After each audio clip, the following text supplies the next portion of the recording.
তুমি কি আমার চিনতে পারছো? আমি রাফেল, বটতলা, দিদিয়ার। চিনছো? তুমি যদি আবার সুযোগ পাও, সেই বাদামের ব্যবসা বলো, আইসক্রিম ব্যবসা বলো, অন্য ব্যবসা বলো, ব্যবসায় যাবা। আবার সেই আগের মতো একটা ব্যবসা যদি এই মানুষটাকে ধরাই দিতে পারি, তো সেটাই চেষ্টা করবো। হ্যাঁ, বলো। এক ছেলে এক মেয়ে, ছেলে এইটে পড়ে আর মেয়ে পড়ে পড়ে লেখাপড়ার জন্য নামছে, লেখাপড়ার টাকা সারাত পারি না। না না, আমি বলছি তুমি তো জীবনে অনেক চেষ্টা করছো নবুয়ত ভাই।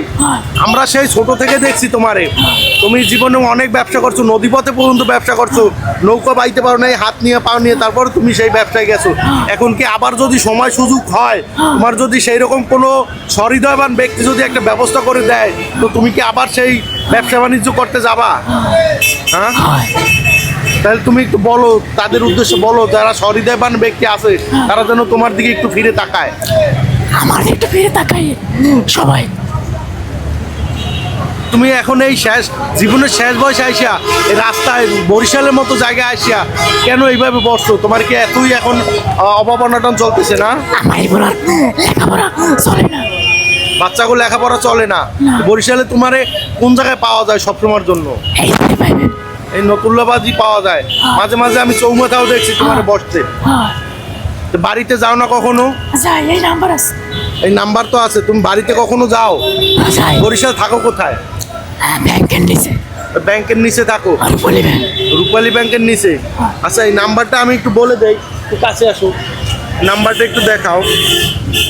01758156979। এটা হচ্ছে নবুয়ত ভাইয়ের নাম্বার, নগদ। নগদ নাম্বার।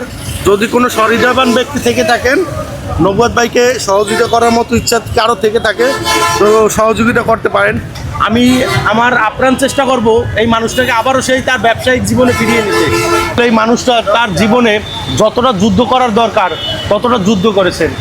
তারা হয়তো যারা বানারীপাড়াবাসী আসেন তারা হয়তো বা সবাই জানেন যে এই মানুষটার জীবনে কতটা যুদ্ধ করেছে।